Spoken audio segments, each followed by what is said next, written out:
Lord. Hallelujah. Praise the Lord. Praise the Lord. मेरे प्रिय भाई, हम फिर अपने खुदावन का धन्यवाद देंगे कि खुदा ने एक बार फिर हमें ये मौका दिया कि हम उसके भवन में यहाँ उपस्थित होने पाए। ये बात सत्य है मेरे प्रियो कि खुदावन का वचन कहता है, जब तक मैं तुम्हें ना बुलाऊं तब तक कोई मेरे पास आ नहीं सकता।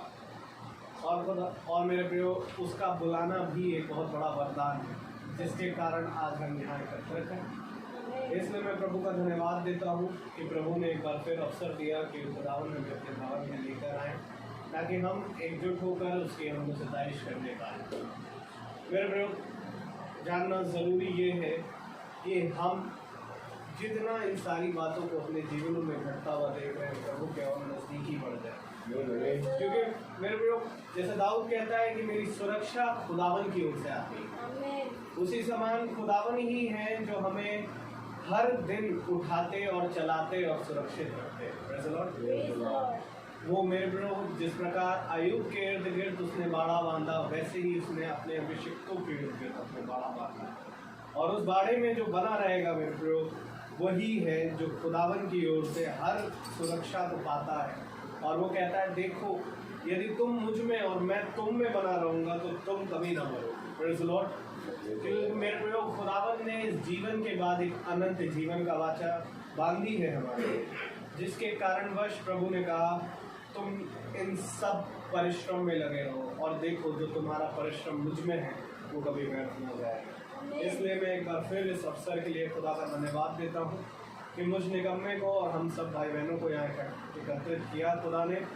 आइए हम प्रभु की महिमा और स्तुति करें, पहले प्रार्थना के जरिए, फिर उसके बाद हम गीत को गाएंगे, और उसके बाद हम प्रभु के वचन की ओर बढ़ेंगे। Praise the Lord. अब दुआ में जाएंगे, अपनी आंखों को आप बंद करें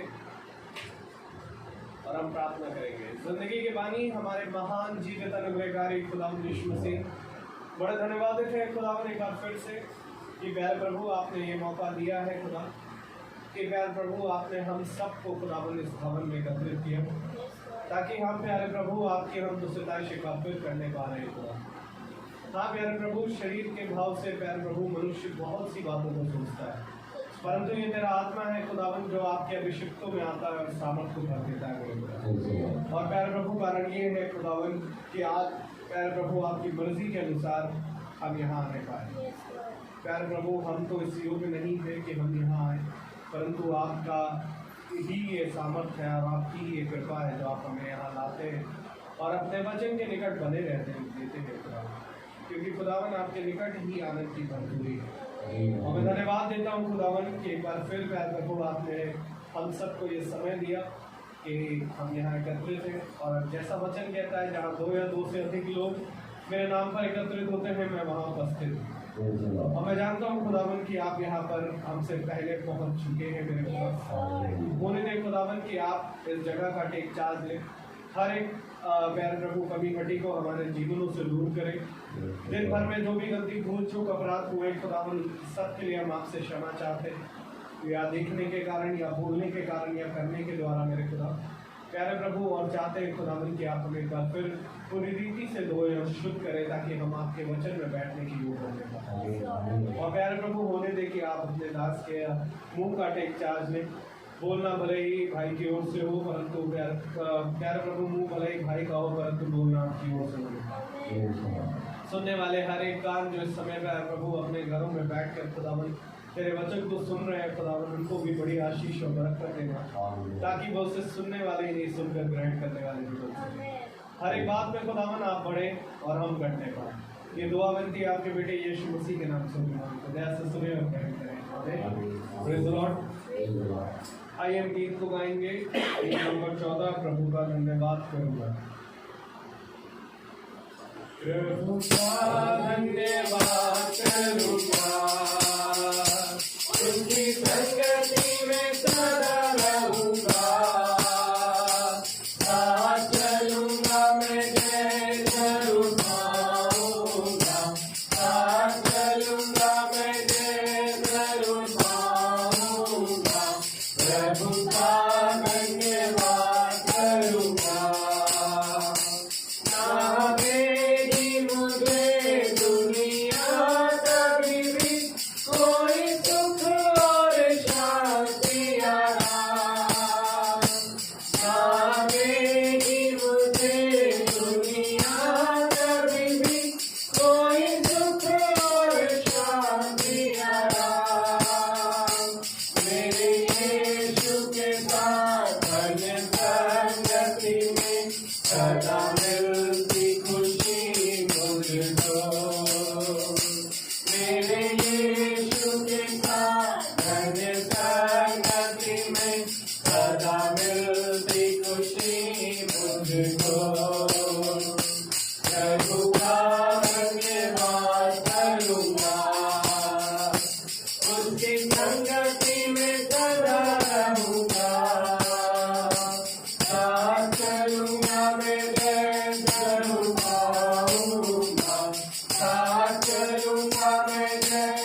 उसकी संगति में सदा रहूंगा, साथ चलूंगा मैं जय जरूर पाऊंगा, साथ चलूंगा मैं जय जरूर पाऊंगा, प्रभु का धन्यवाद करूंगा।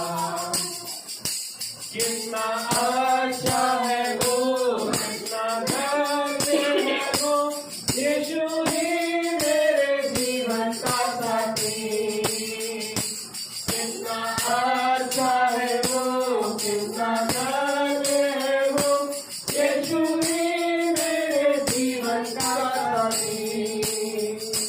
मेरी जरूरतों को पूरी करता है वो, कोई गति नहीं मुझको।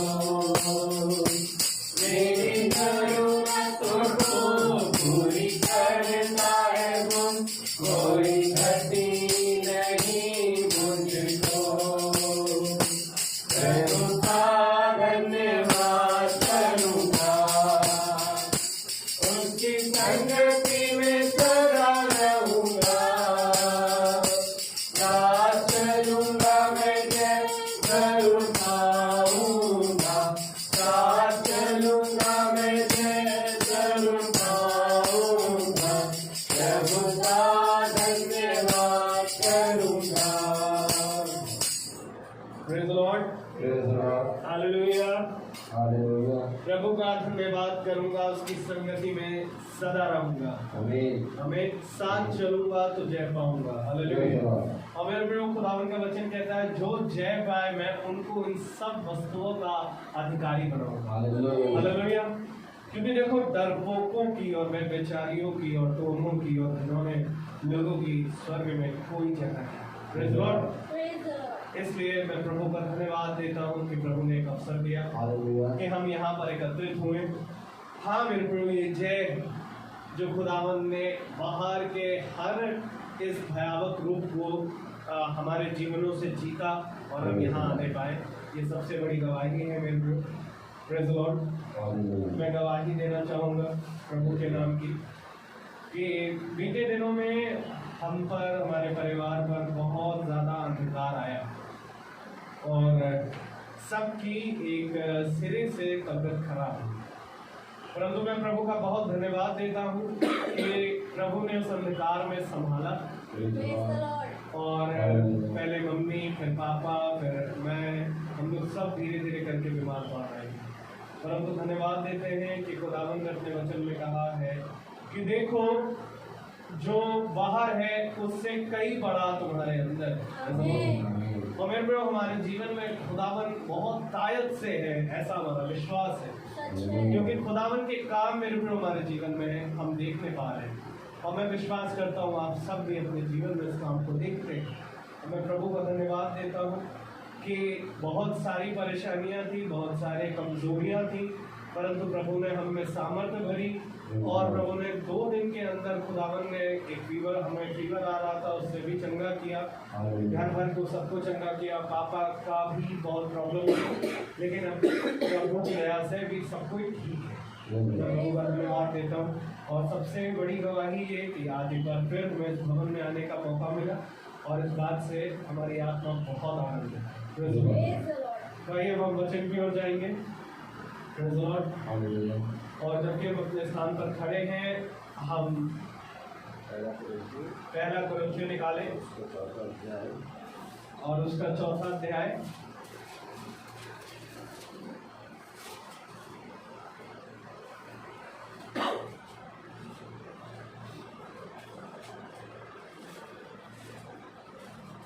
पहला कुरिन्थियों उसका 4था अध्याय,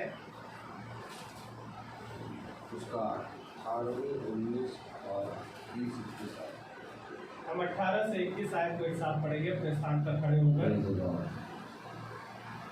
कुछ तो ऐसे भूल गए हैं मानो मैं तुम्हारे पास आने ही का नहीं, परंतु प्रभु ने चाहा तो मैं तुम्हारे पास शीघ्र ही आऊंगा और उन चुने हुओं की बातों को नहीं, परंतु उनकी सामर्थ का ज्ञान लूंगा, क्योंकि खुदा का राज्य बातों में नहीं परंतु सामर्थ्य में है। तुम क्या चाहते हो? क्या मैं छड़ी लेकर तुम्हारे पास आऊं या प्रेम और नम्रता की आत्मा के साथ? हालेलुया। खुदा का वचन पवित्र है और इस पवित्र वचन को खुदा हमें पढ़ने की, उसको समझने की, उसमें बने रहने की सामर्थ्य दे। आमीन। Praise the Lord. खुदा अद्भुत है। Praise the Lord. हालेलुया। क्योंकि मेरे प्यारे भाई बहनों, उसने कहा सब कोई तुम्हारा साथ छोड़ देगा। हालेलुया। परंतु मैं कभी तुम्हारा साथ ना छोड़ूंगा। आइए हम सब अपने स्थानों पर बैठे। खुदावंद का वचन अद्भुत है और जब उसने हमें ये पवित्र वचन दिया तो उस वचन को देने के साथ उसने हमें आज्ञाएं दी। क्योंकि ये वचन पिता की इच्छा है। हालेलुया। और पिता की इच्छा ये है कि तुम मुझ में और मैं तुम में बना रहूं। खुदा ने कहा देखो मेरी इच्छा ये है कि तुम मुझे जानो और जब तुम मुझे जानोगे तब तुम्हारे लिए मेरी आज्ञाएं कठिन नहीं होगी। लेकिन अगर तुम मुझे नहीं जानोगे तो मेरी एक भी आज्ञा पर तुम चल नहीं पाओगे। आज मनुष्य अच्छे काम करना चाहता है। आज मनुष्य अपने आप को पवित्र करना चाहता है। आज मनुष्य अपने आप से कोई भी बुराई नहीं करना चाहता। मनुष्य नहीं चाहता कि मैं बुरा कुछ करूं, लेकिन बुराई हो जाती है। मनुष्य कभी भी कोई भी बुरे काम नहीं करना चाहता, लेकिन बुरे काम कर देता है। आखिर क्यों ऐसा? क्योंकि उसने पिता को नहीं जाना। क्योंकि पिता को जानता तो उसकी आज्ञा को मानता,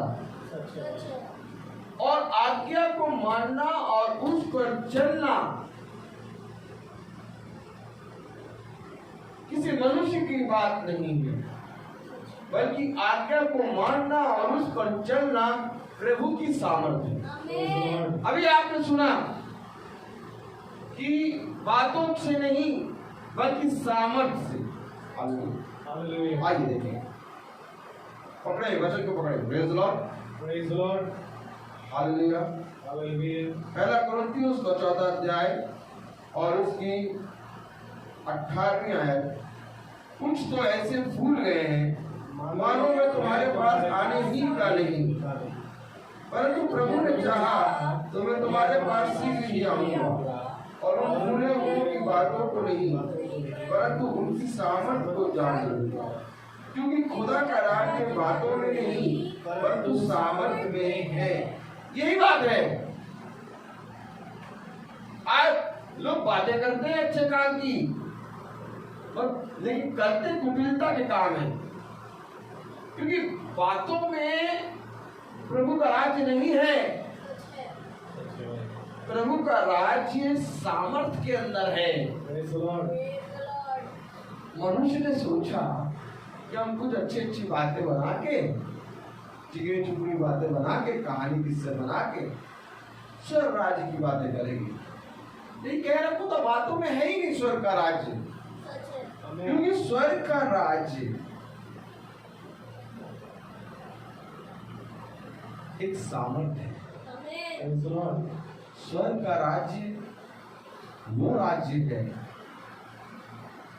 जो तुम्हें सारी पृथ्वी पर अधिकार देता है। देखो, बातें होंगी, जाती रहेंगी, लोग आएंगे, लोग चले जाएंगे, लेकिन मैंने तुम्हें स्वर्ग का राज्य दिया है। इस स्वर्ग के राज्य के बारे में यीशु मसीह आकर इस पृथ्वी पर हर एक जने को बता रहे हैं। यानी यीशु मसीह बातें नहीं बोल रहे हैं, यीशु मसीह सामर्थ बांट रहे हैं। कब समझेंगे इस वचन को? यीशु मसीह ने कहा तुम पृथ्वी के हो, तुम पृथ्वी की बातें करते हो। अभी आपने देखा कि स्वर्ग का राज्य बातों का नहीं है, स्वर्ग का राज्य सामर्थ है। अर्थात जब खुदा यीशु मसीह पाठ कर रहा है तो उसके मुंह से सामर्थ निकल रही है। क्योंकि उसने कहा तुम पृथ्वी के हो, तुम पृथ्वी की बातें करते हो। मैं स्वर्ग का हूँ, मैं स्वर्ग की सामर्थ का हूँ। आमीन आमीन। उसकी बातों में सामर्थ थी। और ये गवाही बताते हैं पत्थर, ये गवाही बताता है वो समुद्र, ये गवाही बताता है आंधी तूफान, ये गवाही बताता है वो 4 दिन का मुर्दा लाजर कि देखो मेरे शब्दों में सामर्थ है। और आज जो कोई भी स्वर्ग राज्य की बात करेगा उसके शब्दों में सामर्थ आ जाएगी। और जो कोई पृथ्वी की बातें करेगा उसके शब्दों में सामर्थ नहीं होगी। अगर मैं तुमसे सच कहता हूं, अगर तुम पूरे मन से और पूरी सच्चाई से खुदा के राज्य की बात करोगे तो तुम्हारे मन में, तुम्हारे जबान पर सामर्थ काम करेगा। आमीन। क्योंकि खुदा ने कहा कि स्वर्ग का राज्य बातों में नहीं है, सामर्थ में है। तो अगर स्वर्ग का राज्य सामर्थ में है तो जो कोई भी स्वर्ग राज्य की बात करेगा उसके जीवन से सामर्थ निकलेगा और वो सामर्थ व्यर्थ नहीं जाती। खुदा ने कहा आकाश से जब पानी गिरता है तो पृथ्वी को सींचता है और पृथ्वी फलवंत होती है और उपजाऊ आते हैं और फल लाती है। इसी तरीके से मेरा वचन जो आता है स्वर्ग से, वो मैंने जिस किसी कार्य के लिए भेजा है वो अपना पूरा कार्य करके लौटेगा। आज वचन को पकड़ लो, क्योंकि जो बातें बताते हैं, जो कहानी किस्से बनाते हैं, जो बातें मिला के बताते हैं मेरे प्यारे भाई बहनों, उसमें स्वर्ग का राज्य नहीं है। स्वर्ग का राज्य सामर्थ है। आमीन। और आज इस सामर्थ की जरूरत है, क्योंकि प्रभु ने उसके नथनों में जीवन की सांस फूंक दी और ये जीवन की सांस सामर्थ है। प्रभु ने कहा धन्य है वह जो मेरी सामर्थ में कलवट होके जाती है। मैं आपको सच कह रहा हूँ मेरे प्यारे भाई, बहुत ध्यान से सुनिए वचन क्या कह रहा है। परंतु हालेलुया, हालेलुया, कुछ तो ऐसे फूल गए हैं मानो मैं तुम्हारे पास आने ही का नहीं, परंतु प्रभु ने चाहा तो मैं तुम्हारे पास ही आऊंगा और उन फूले हुओं की बातों को नहीं परंतु उनकी सामर्थ को जान लूंगा। किसको जान लूंगा? सामर्थ। उन फूले हुओं की बातों को नहीं बल्कि सामर्थ को जान लूंगा। सामर्थ को क्यों जानूंगा? क्योंकि प्रभु ने कहा कि हर एक आत्मा की प्रगति ना करो बल्कि आत्माओं को परखो, और परखने के लिए सामर्थ को जानना है। खुदा ने कहा कि प्रमाण दो कि तुम मुझे कितना प्यार करते हो। सामर्थ, ये सामर्थ होगी तो तुम प्रमाण दे पाओगे, और अगर सामर्थ नहीं है तो तुम प्रमाण नहीं दे पाओगे। वो कह रहा है कि कि मैं फूले हुए लोगों की बातें नहीं बल्कि उनकी सामर्थ को जानूंगा। और सामर्थ को क्यों जानूंगा? ताकि मैं ये देखूं कि ये प्रभु में कितने हैं। मेरे प्यारे भाई बहनों, वचन में लिखा है कि प्रभु ने चाहा तो मैं तुम्हारे पास शीघ्र ही आऊंगा और उन फूले उनकी बातों को नहीं परंतु उनकी सामर्थ्य को जानूंगा। क्यों सामर्थ्य को क्यों जानूंगा? क्यों प्रभु ने कहा हर एक आत्मा की प्रतीति ना करो, आत्माओं को परखो कि वो प्रभु की ओर से है कि नहीं। समझिए, ये क्यों कह रहा है कि मैं बातों को नहीं मैं सामर्थ्य को जान लूंगा? क्यों कह रहा है प्रभु की हर एक आत्मा की प्रतीति ना करो, आत्माओं को परखो कि वो प्रभु की ओर से है कि नहीं। क्यों? सामर्थ्य को क्यों जानेंगे आप? सामर्थ्य को इसलिए जानेंगे क्योंकि अगर ये सामर्थ्य खुदा की ओर से होगी तो ये बनी रहेगी, और अगर ये सामर्थ्य बातों की होगी तो नष्ट हो जाएगी। उधर सामर्थ्य को जान लूंगा। अरे सामर्थ्य को क्यों जानोगे? आगे बता रहा, क्योंकि खुदा का राज बातों में नहीं परंतु सामर्थ्य। इसलिए मैं बातों से मतलब नहीं रखता। कौन कितनी भी अच्छी मीठी बातें करे, मुझे तो ये बताओ कि स्वर्ग का राज्य की सामर्थ्य जो है वो तुम्हारे अंदर है। क्योंकि मेरे प्यारे भाई बहनों, अब वो समय नहीं रहा कि हम बातों में, कहानियों में, किस्सों में समय बिताएं। अब वो समय आ गया कि हम प्रभु की सामर्थ्य में बढ़ते जाएं। और प्रभु की सामर्थ्य में हम कैसे बढ़ेंगे? प्रभु की सामर्थ्य बढ़ने के लिए आपको जानना होगा कि सामर्थ्य प्रभु की ओर से है कि ये घमंडी या तो फूले हुए लोग उनकी बातों की सामर्थ्य। क्योंकि हमें जाना है स्वर्ग राज्य, तो हमें उस सामर्थ्य की बात करनी है जो सामर्थ्य खुदावन यीशु मसीह की ओर से आती है। तो कलाम में लिखा है क्योंकि खुदा का राज्य बातों में नहीं परंतु सामर्थ्य में है। तुम क्या चाहते हो? क्या मैं छड़ी लेकर तुम्हारे पास आऊं या प्रेम और नम्रता की आत्मा के साथ? आमीन। तुम क्या चाहते हो कि मैं कैसे तुम्हारे पास आऊं? छड़ी लेके आऊं कि प्रेम और नम्रता की आत्मा के साथ?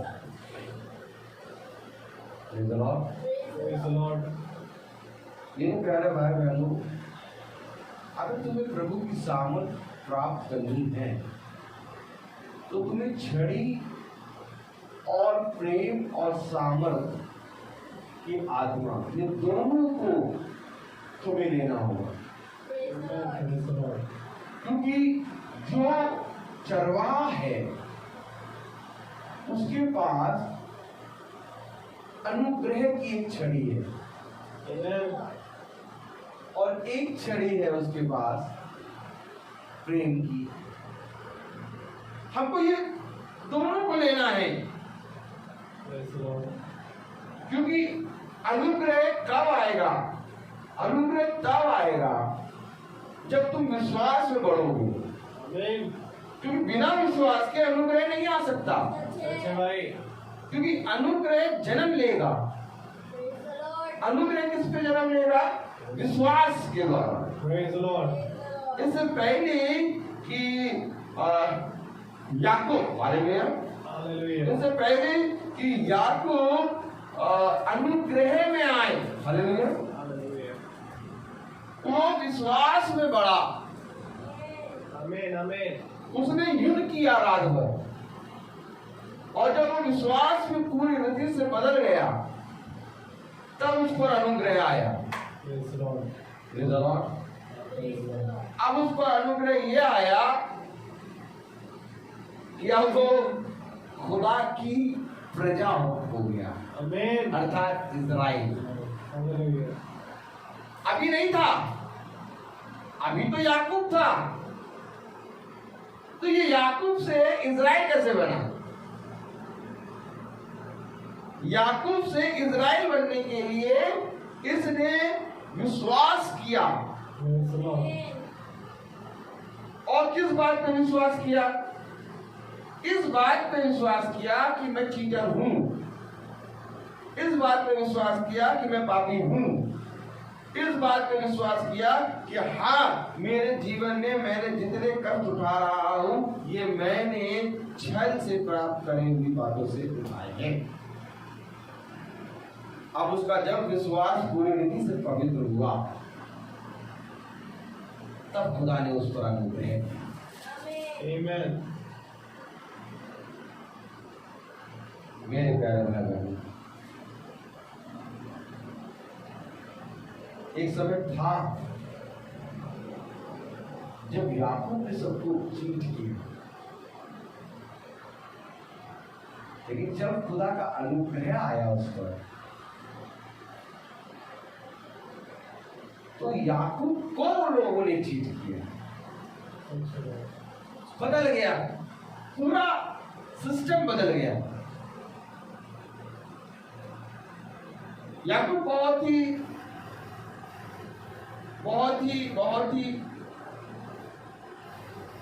ही बुद्धिमान मनुष्य है, उसको कोई चीट नहीं कर सकता।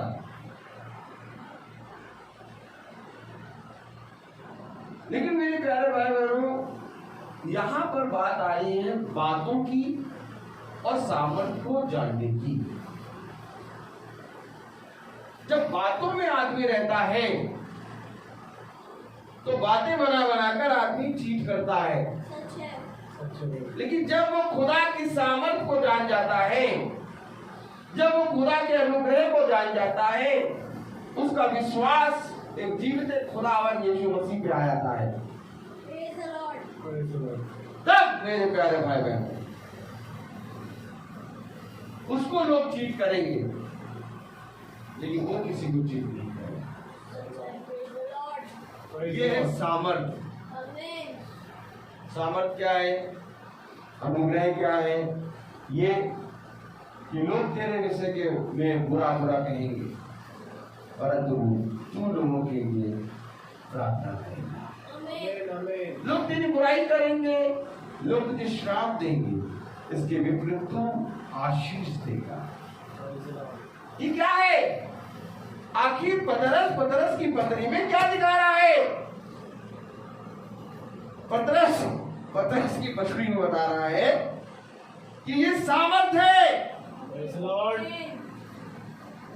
गाली के बदले गाली ना दो, बुराई के बदले बुराई ना दो, करो, अगर कि इसके विपरीत तुम आशीष ही दो, क्योंकि तुम आशीष के वारिस हो। वारिस अर्थात तुम्हें खुदा की सामर्थ मिली है, और ये सामर्थ पृथ्वी की नहीं है, ये सामर्थ तुम्हारे खुदावंत यीशु मसीह की है। उसने कहा हर एक चीज मेरे पास से लोग चुरा लेंगे, परंतु मेरे बच्चे मेरी वचन पे विश्वास कर, जो सामर्थ मैं तुझे दूंगा वो कोई न चुरा पाएगा। इसलिए मेरे प्यारे भाई, आज स्वर्ग का राज बातों में नहीं है, आज स्वर्ग का राज सामर्थ है। ये बहुत जरूरी है कि आज हम विश्वास के द्वारा जन्म लें। ये बहुत जरूरी है कि आज हम उस अनुग्रह में चलें जो विश्वास के द्वारा हमें मिला है। कि अगर आज हमने इस विश्वास की ओर दृष्टि नहीं करी, अगर आज हमने इस अनुग्रह पे चलना नहीं शुरू किया, तो मेरे प्यारे भाई बहनों, हमारा सब कुछ जानना व्यर्थ हो जाएगा। देखिए, स्वर्ग राज्य की बात कर रहा है वचन। उत्पत्ति से आप खोलेंगे और प्रकाशित वाक्य तक किसी और चीज की नहीं बल्कि स्वर्ग की बातें बता रहा है। क्यों स्वर्ग की बातें बता रहा है? ताकि तुम स्वर्ग राज्य की बातों में पूरी रीति से बने रहो। तुम इसी में निरंतर बने रहना, नित्य इसी में प्रार्थना करना। तुम कभी भी पृथ्वी पर की चीजों पर ध्यान ना दें। वचन कहता है, वचन हमें ये बोलता है कि तुम पृथ्वी पर की चीजों पर ध्यान ना देना। हो रहा है लॉस, होने दो। घटी हो रही है, होने दो। शरीर पे टालना आ रही, आने दो। वचन ये बता रहा है। एक एक पत्री खुदावन लिख रहा है अपने अभिषिक्तों के द्वारा, और उसमें तुम्हें ये समझाने की कोशिश कर रहा है, ऐ मेरे बच्चे, इसमें से निकल आओ। किसमें से निकल आओ? इस संसार से। सच है। इस संसार की चीजों पे, बातों पे ध्यान ना दो, क्योंकि संसार बातों का है और स्वर्ग सामन का है। लोगों को सच कह रहा हूं, संसार बातों का है और स्वर्ग सामन का है। खुदा कलाम कह रहा है, मनुष्य की बातें होंगी तो मिट जाएंगी, लोग आएंगे और आके चले जाएंगे। इसलिए यहाँ पर लिखा हुआ है 19वीं आयत, परंतु प्रभु ने चाहा तो मैं तुम्हारे पास शीघ्र ही आऊंगा और उन फूले हुओं की बातों को नहीं, बातों को बारे में मना कर रहा है। कब समझेंगे आप इन बातों के बारे में? जिन बातों को लेके आप बैठ जाते हैं, जिन बातों को लेके आप कहते हैं उसने मेरे विषय में ये बात कह दी, काश तुम इन बातों से ऊपर हो जाती।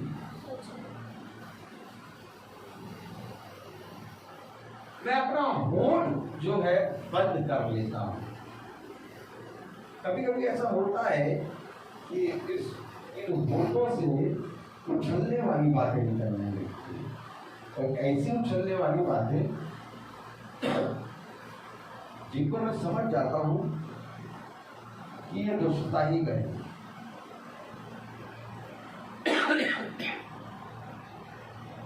मैं बंद कर लेता हूं।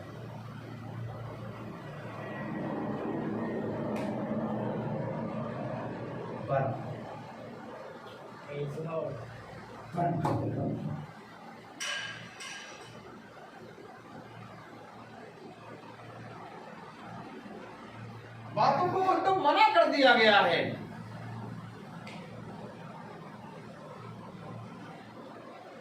बातें जो मनुष्य बोलता है, जो बातें बनाते हैं, जो बातें बोलते हैं, वचन में उसको नहीं कहा गया, नहीं, वो कुछ नहीं है। कैसे समझाओ?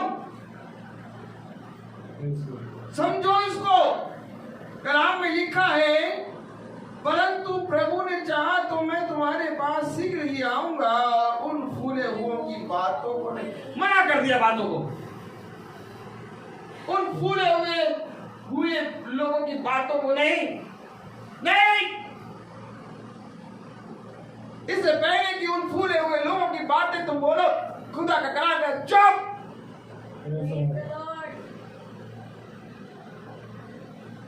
बातों को लेके लोग आते हैं, खुदा कहे चुप।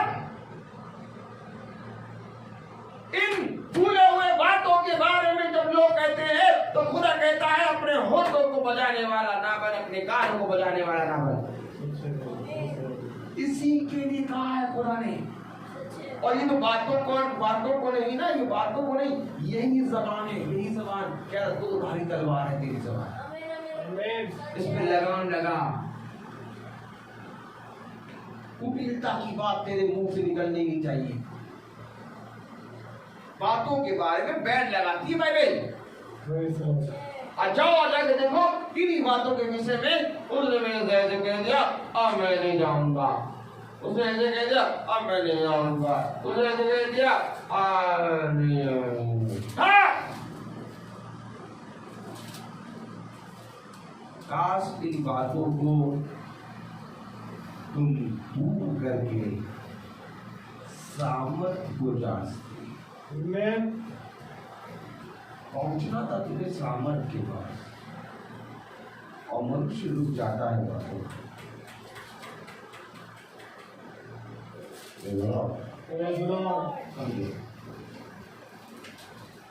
पहुंचना है तुम्हें सामर्थ्य,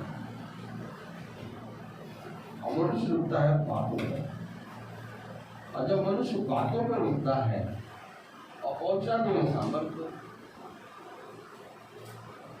तो मनुष्य बातों पर रुक गया, खुदा गया सामर्थ्य का। अब मनुष्य बातों पर रुका है, खुदा गया सामर्थ्य का। तब कहता है तेरे और मेरे बीच में बहुत बड़ा अंतर है। अंतर क्या मालूम? यही अंतर है। आमीन आमीन। ये बातों का है, ये सामने। Praise the Lord. जब तक तू यहाँ नहीं पहुंचेगा सामर्थ्य नहीं, तब तक तेरा और मेरा क्या नाम है? आमीन। आज बहुत अच्छा होगा, बहुत अच्छा होगा, बहुत प्यारा आदमी होगा, बहुत सबके बारे में अच्छा करता होगा, बातों पे आके रुक जाए। कहता है ये बातें स्वर्गराज में नहीं जा। खुदा का नाम कह रहा स्वर्गराज बातों में नहीं। बहुत बढ़िया बातें करते हैं, उनके पास खड़े हो जाओ ना तो कभी भी किसी के विषय में नहीं। हमने तो कभी उनके मुंह से किसी का बुरे सुना।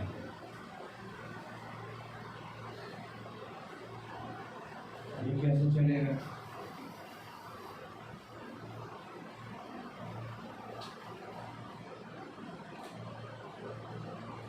हमने जब देखा उनको मुस्कुराते हुए देखा, और कभी भी हमने ऐसा नहीं देखा कि भैया कोई किसी से गलत बात कभी कभी कभी नहीं करा। बहुत बढ़िया, हर के लिए अच्छा ही हुआ आवाज हो।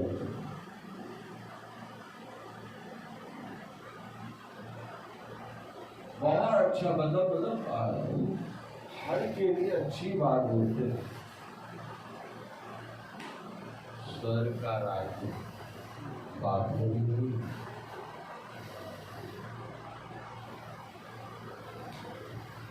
खुदा का नाम कहता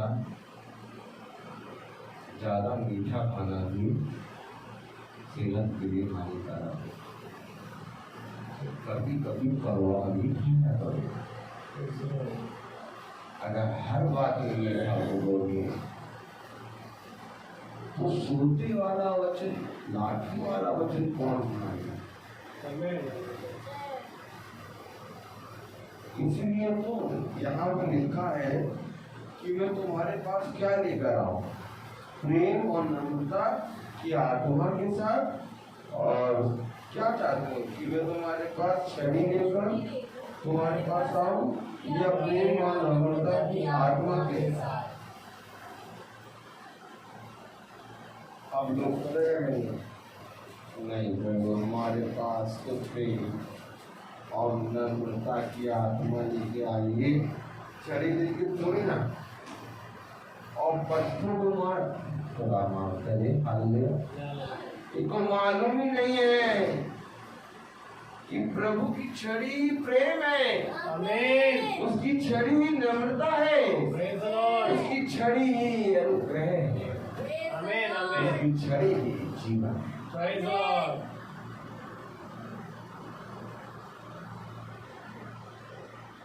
धन्य है वो तो जो अपने पिता की छड़ी को और अपने पिता की ताड़ना को कुछ नहीं। Praise the Lord. आज बातों में फंस के रह गया मनुष्य। तो जिस तरह से बातें नष्ट होती हैं, वैसे ही मनुष्य नष्ट होता है। जो सामर्थ्य बना होगा, आमीन आमीन, जो सामर्थ्य बना होगा वो विपत्ति में आनंदित होगा, और जो बातों में बना होगा वो विपत्ति में नष्ट होगा। अब देखना तुम्हें ये है कि तुम्हें कहाँ होगा। दोनों चीज प्रभु ने रखी हुआ है, बातें भी हैं और सामर्थ्य भी है। अच्छा, प्रभु ने क्या किया? जब खुदावन यीशु मसीह स्वर्ग से आया पृथ्वी पर, तो उसने क्या किया? उसने सामर्थ को प्रकट किया। उसने केवल बातें नहीं बनाई, उसने सामर्थ को प्रकट किया।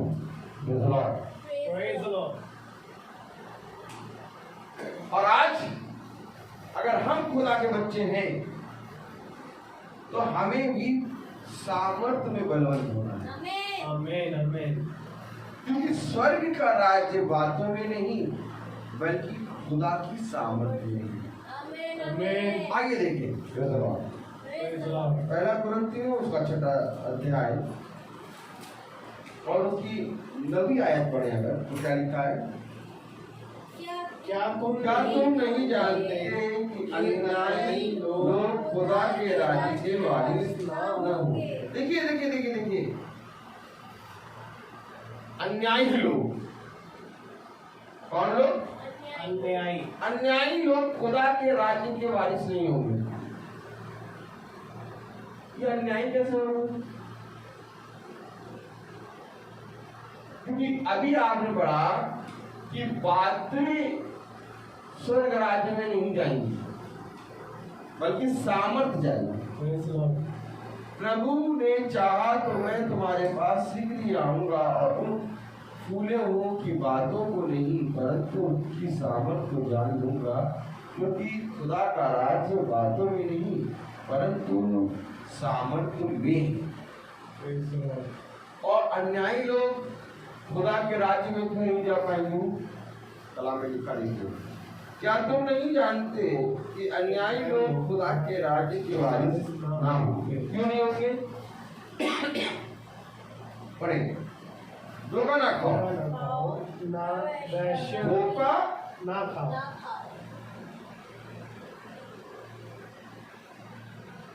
पहचानो, धोखा ना खाओ। किस चीज से धोखा ना खाओ? इसने कहा यहाँ पर कहा, देखो यहाँ पर कहा,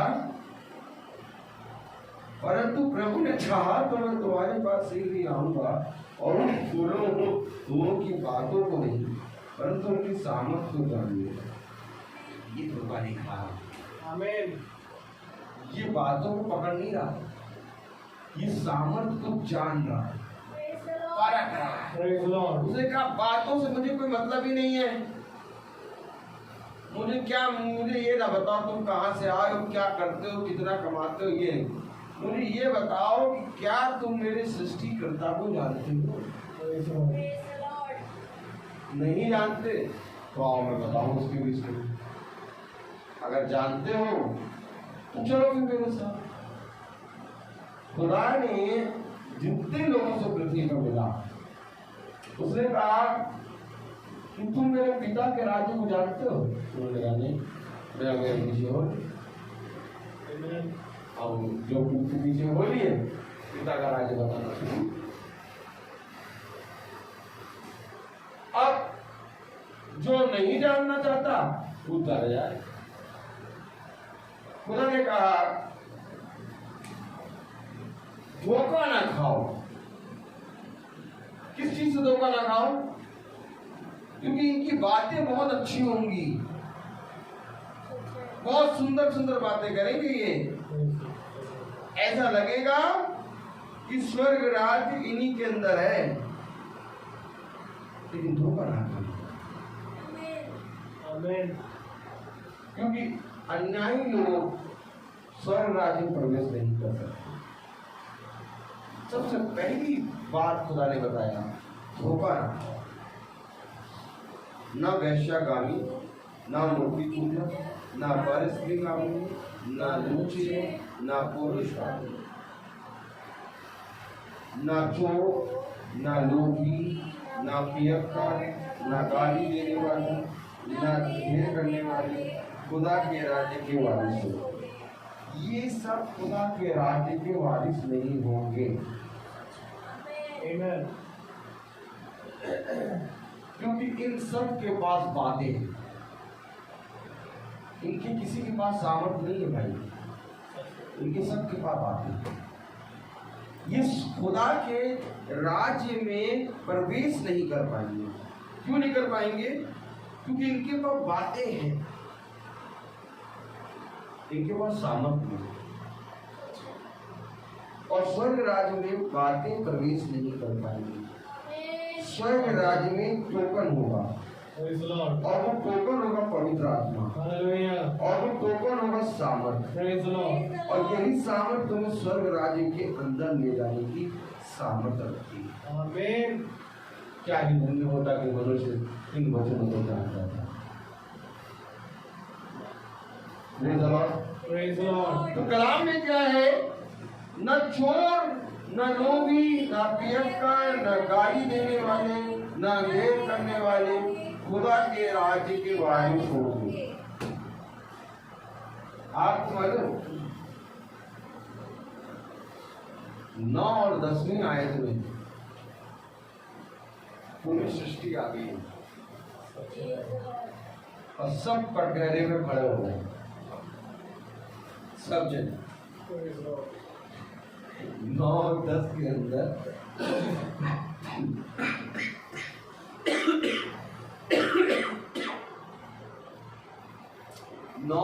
के अंदर पूरा संसार आ गया। Praise the Lord. Praise the Lord. पूरा संसार आ गया 9-10 के अंदर।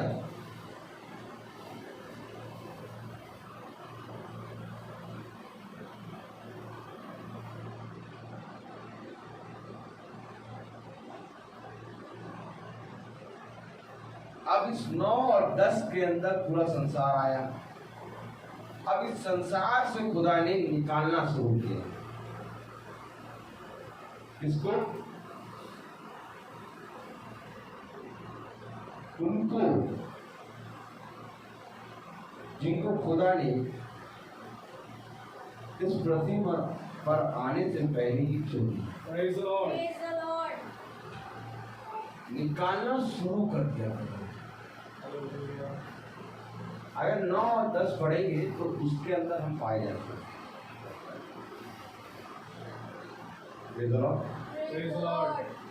अगर 9 और 10 अगर पढ़ेंगे तो उसके अंदर हम पाए जाते थे। क्योंकि 9 और 10 में मैं अपने आप को देख रहा था। क्या धन्य है खुदा हमारा, इस 9 और 10 से निकाल के खुदा हमें ज्ञान में रहती है। आमीन। हमारे लिए उससे ज्ञान में आया था। देखिए क्या लिखा, और तुम में से कितने ऐसे ही थे, परंतु तुम प्रभु यीशु मसीह के नाम से और हमारे खुदा के आत्मा से जुड़े हैं और पवित्र हुए और धन्य। आमीन। Praise the Lord. 9 और 10 में पढ़े थे।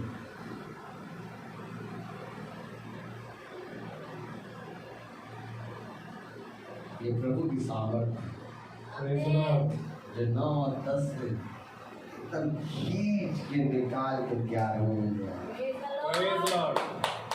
और जब 11वीं आयत पढ़ो तो पता लगेगा कि सब कुछ तो हमारे साथ ही हुआ। भी नहीं गए और सच कह रहा है कि तुमने से कई पहले ऐसे ही।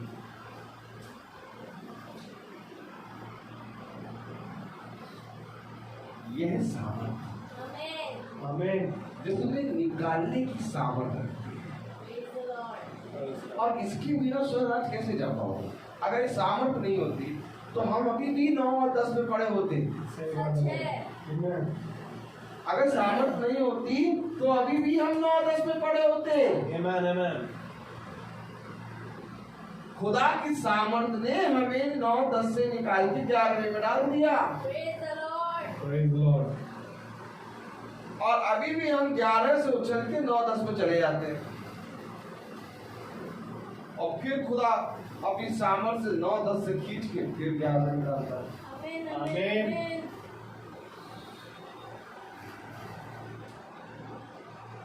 कब समझेंगे खुदा के वचन को? कब?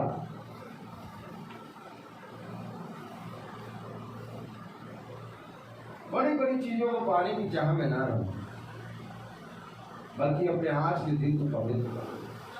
Amen. क्योंकि अगर आज का दिन पवित्र हो गया तो कल का दिन इससे अधिक पवित्र होगा। Praise the Lord. खुदा ने कहा प्रति भोर में तुझे नई किरण देता है, और प्रतिदिन मेरी सामर्थ तुझको बढ़ती जाएगी, बढ़ती भी जाएगी। आज तुझे मैं जो सामर्थ दी है उससे अधिक सामर्थ मुझे करनी। Praise the Lord. लेकिन तब जब आज तुझे जो मिला है उसको हजम कर। देखो, मनुष्य ने बहुत उत्तम जीवन जीने के लिए अपने जीवन में सब कुछ इकट्ठा करना शुरू कर दिया। Praise the Lord. Praise the Lord. और सब कुछ जोड़ जाड़ भी गया, लेकिन आज मनुष्य अपने जीवन को ही खो दे रहा है। सच है भाई। खो दे रहा है मनुष्य अपने जीवन को। क्यों? क्योंकि मनुष्य ने कुछ ज्यादा अच्छा करने की सोची। खुदा ने कहा अच्छा तो कुछ भी नहीं है बेटा, सिवाय मेरे। आमीन। और मनुष्य ने उस अच्छे को ही त्यागने की कोशिश की।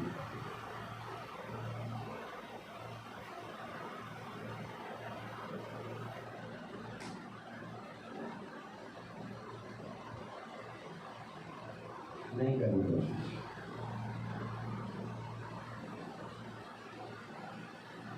आज वो मनुष्य अपने मुंह से ऐसी ऐसी बातें कह देता है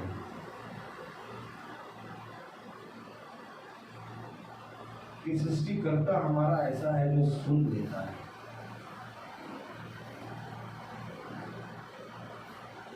ये उसकी दया है। ये तो ऐसी बात कहने के बाद तो आदमी भस्म हो जाए। खुदा कलाम कहता है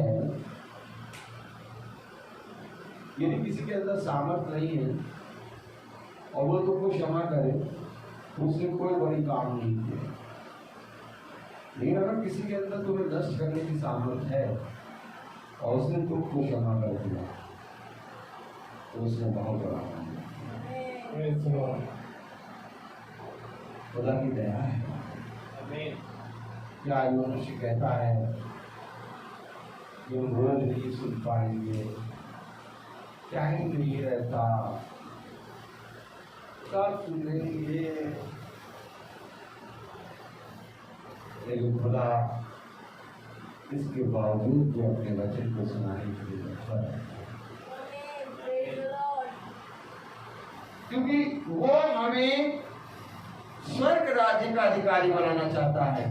आमीन। उसका पृथ्वी पर आना सफल तब होगा जब एक ही प्राण बचेगा। और खुदा ने कहा कि जिसको जिसको मैंने चुना है उनमें से एक को भी न खोऊंगा। आमीन आमीन। आज हमें मेरे प्यारे भाई बहनों अपने खुदा की दृष्टि में ईमानदार बनना है। तो देखो 11वीं आयत क्या कहती है, और तुम में से कितने ऐसे ही थे परंतु तुम प्रभु यीशु मसीह के नाम से और हमारे खुदा के आत्मा से धोए गए और पवित्र हुए और धर्मी ठहरे। आमीन। सब वस्तुएं मेरे लिए उचित तो है, परंतु सब वस्तुएं लाभ की नहीं। अब देखिए, अब यहाँ पर इसने कुछ कहना शुरू किया। अब उसने कहा सब वस्तु मेरे लिए उचित तो है, लेकिन सब लाभ की नहीं है।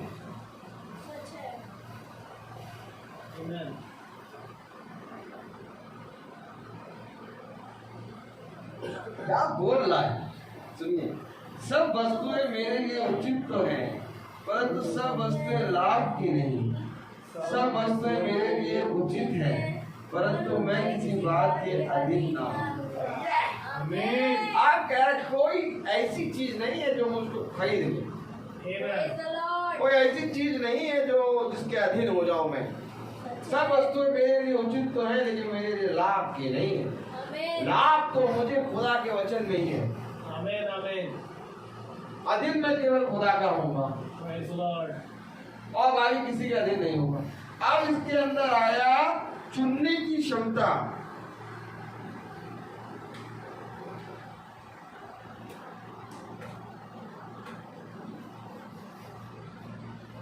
चुनने की क्षमता जिसके अंदर सामर्थ होती है वो होता है। जो बातें बनाता है वो कभी किसी को चुन नहीं पाता। तो बातें बहुत अच्छी अच्छी बनाएगा, मुकद्दी आएगी भाग जाएगा, लेकिन चुन रहा होगा वो विपत्ति में भी अपने चुने हुए के साथ खड़ा होगा। क्योंकि उसने चुना है, उसे चुना है खुदा के वचन को, खुदा के वचन ने उसको चुना है। और ये चुनने की सामर्थ केवल खुदावन यीशु मसीह है। उसने कहा मैंने तुझे मां के गर्भ में रखने से पहले ही चुन लिया। देखिए क्या कह रहा है, सब वस्तुएं मेरे लिए उचित तो है, परंतु सब वस्तुएं लाभ की नहीं। सब वस्तुएं मेरे लिए उचित है, परंतु मैं किसी बात के अधीन नहीं हूं।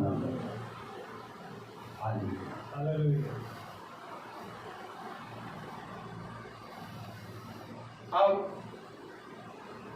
यह आवश्यक नहीं है कि मुझे इस संसार की सारी वस्तुएं मिलें। अब तो बस केवल ये है कि मैं उस सामर्थ्य में बलवंत होता जाऊं, क्योंकि भोजन पेट के लिए और पेट भोजन के लिए है, परंतु खुदा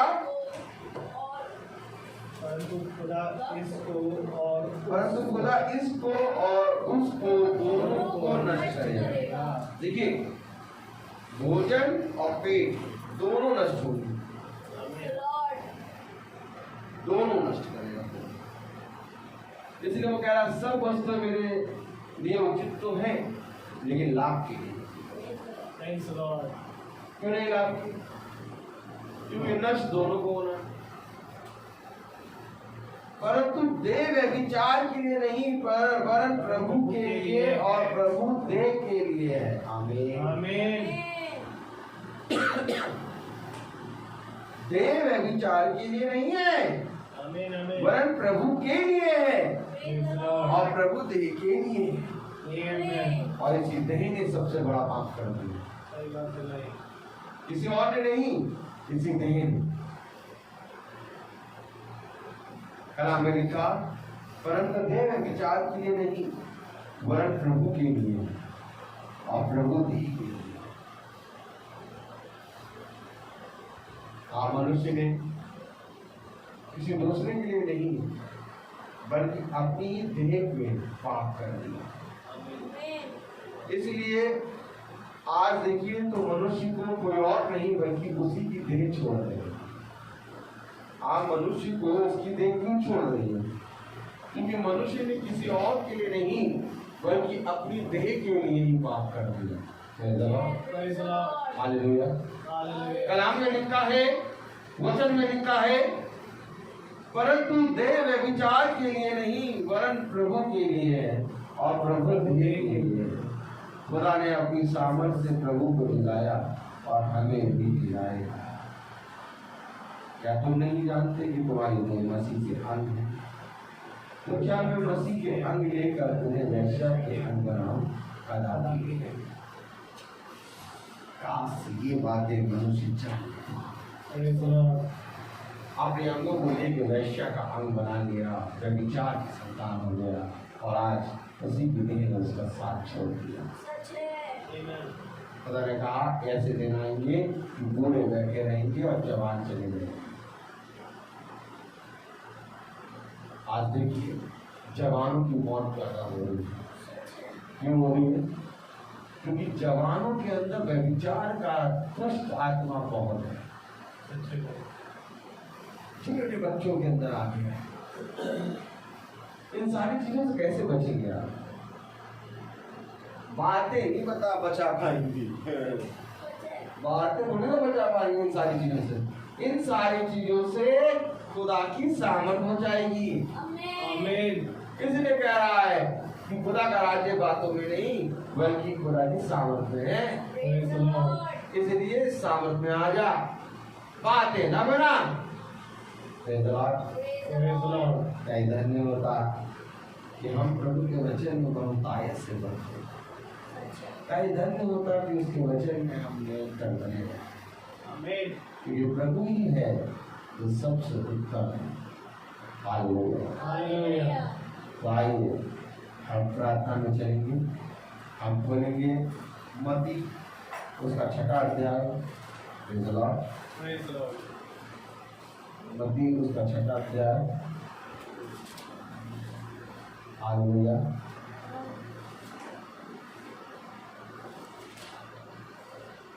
और उसकी पहली आयत से पढ़ना शुरू करेंगे।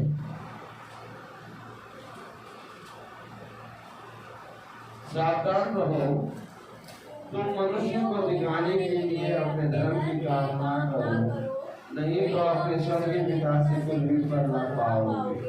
इसलिए जब तू दान करे तो अपने आगे तो ही न बढ़वा, जैसे अपनी सभाओं और गलियों में करते हैं, ताकि लोग उनकी बड़ाई करें। मैं तुमसे सच सच कहता हूँ कि वे अपना प्रतिफल पा चुके हैं। परंतु जब तू दान करे तो जो तेरा दाहिना हाथ करता है उसे तेरा बायां हाथ न डालने पाए, ताकि तेरा दान गुप्त रहे, और तब तेरा पिता जो गुप्त में देखता है तुझे प्रतिफल देगा।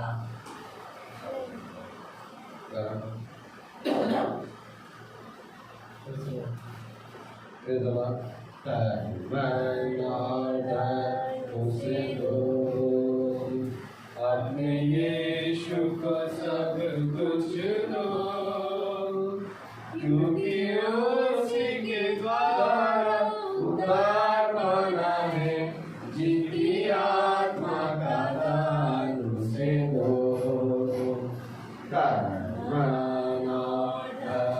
उसे दो, अपने यीशु को सब कुछ दो, क्योंकि उसी के द्वारा उद्धार पाना है, जिसकी आत्मा का दान उसे दो। आइए मैं बात को बढ़ेंगे। हे मेरे खुदा, मैं जानता हूँ कि तू मन को जांचता है और सिधाई से प्रसन्न रहता है। मैंने तो ये सब कुछ अपने मन की सिधाई और अपनी इच्छा से दिया है। हालेलुया। और अब मैं आनंद से देखा है कि तेरी प्रजा के लोग जो यहाँ उपस्थित हैं वे अपनी इच्छा से तेरे लिए भेंट देते हैं। आइए हम दुआ करेंगे। प्यारे खुदावन यीशु मसीह, हम आपका बहुत धन्यवाद देते हैं खुदा। ये सच बात है प्यारे प्रभु कि हम तेरे लिए प्यारे प्रभु कोई उपहार ला ही नहीं सकते, ना कोई ऐसी भेंट है प्यारे प्रभु जो हम खुदावन आपको दे सकते हैं प्यारे, परंतु तेरा वचन कहता है खुदावन कि तू मन की सिधाई से प्रसन्न रहता है मेरे। हाँ मेरे खुदावन, हम आपसे विनती करते हैं खुदावन, और अपनी इस मन को, अपने इस शरीर को तेरे सामने भेंट ला रहे हैं खुदा। होने दे खुदावन कि आप हमारे शरीर को एक भाता हुआ बलिदान करके ग्रहण करें और इसे पूरी रीति से धोए और शुद्ध करें खुदावन, ताकि प्यारे प्रभु उसमें बातें नहीं परंतु आपकी सामर्थ प्यारे प्रभु सदा दिखती रहे। क्योंकि तेरा वचन कहता है प्यारे प्रभु कि खुदावन का राज्य बातों में नहीं परंतु सामर्थ में प्रकट होता है। और मैं विनती करता हूँ खुदावन की इस सामर्थ को जो आज हमने जाना, खुदावन प्रतिदिन इसमें ऐसे ही बने रहने पाए। खुदावन होने दे कि आपका सामर्थ हम सब पर बने रहे, और जो खुदावन इस समय सुन रहे हैं उन सब पर भी, ताकि खुदावन किसी बात का भय, किसी बात का प्यारे प्रभु चिंता उन्हें ना सताने वाली बने। क्योंकि प्यारे प्रभु ये बात सत्य है, कोई ऐसी चीज नहीं, कोई ऐसा अधिकार नहीं जो खुदावन तेरी सामर्थ्य से बड़ी है। और मैं विनती करता हूँ खुदावन, प्यारे प्रभु तेरा दास तुझसे विनती कर रहा है खुदा कि प्यारे प्रभु सुनने वाले हर एक जने को खुदावन अपनी आत्मा अपनी शिफा से भरे मेरे खुदा। जो रोगी हैं, जो प्यारे प्रभु दुर्बल हैं, जो खुदावन परेशान है, निराश है, खुदावन उनको आप आनंद से भरे खुदावन, ताकि वो तेरे सामर्थ को अपने जीवनों में महसूस करें। और जितनी प्यारे प्रभु अंधकार की बातें उनके जीवनों से है, प्यारे प्रभु वो सब जाती रहे। खुदावन आपसे विनती करते हैं खुदावन कि आप प्रति एक पर अपनी आशीष दें, और हम पर भी जो खुदावन अपने घरों को छोड़कर आए खुदावन, प्रार्थना करते हैं खुदावन कि हम ऐसे ही खुदावन तेरे सामर्थ को खुदावन और इसी सामर्थ को जानने में प्रतिदिन लगे रहने पाए, और होने दे कि जो वचन हमने सुना उसको कभी भुलाने वाले ना हो, ताकि और उसको सुनने वाले और सुनकर उसको ग्रहण करने वाले बन सके। आपसे प्रार्थना करते हैं खुदावन भाई रोहित के लिए बड़ी आशीष और बरकत देना खुदावन। अंधकार और घटी जो खुदावन भाई के घर में भी आई, प्यारे प्रभु मैं जानता हूँ खुदावन कि आपने उसे आने से पहले ही खुदावन रोक दिया, और मैं विनती करता हूँ अब जो कुछ भी कमी घटी बाकी रह गई है खुदावन, वो भी जल्द से जल्द प्यारे प्रभु तेरी दया से ही लोग भाभी पर खुदावन घर के हर एक जनों पर तेरी आशीष हो गया, भाई पर प्यारे प्रभु तेरी आशीष हो गया, भाई को पूरी रीति से और प्यारे प्रभु भाभी को घर के हर एक सदस्यों को पूरी रीति से शिक्षा देगा, और खुदावन होने दे ताकि इस भवन में एक बार फिर तेरे नाम की हम सताइश प्यारे प्रभु तेरे लोग जो खुदावन इस समय सुन रहे वो आ करके करने पाए। आपसे विनती करते हैं खुदावन कि आप हमें ऐसा फजल दे खुदावन कि जब तक आपने ये समय दिया खुदावन हम आपकी डेवड़ी पर सदा यूं ही बने रहे, और प्यारे प्रभु वो समय हो जब हम यहाँ से उठाए जाएंगे।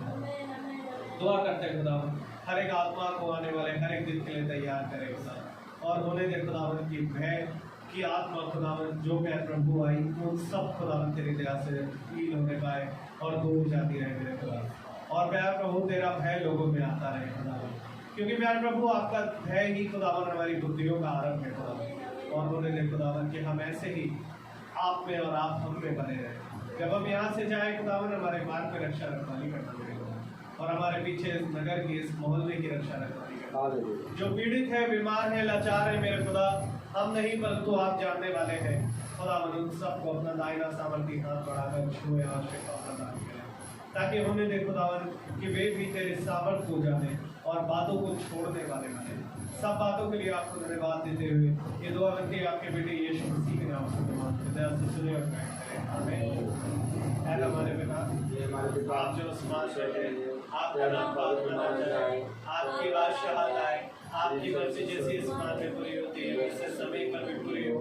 रोज के रोटी आज हमें बख्श लीजिए, जिस प्रकार से हम अपने गुनाहगारों को माफ करते हैं, आपने हमारे गुनाहों को माफ फरमाए, हमें आजमाइश में न पड़ने दें, परंतु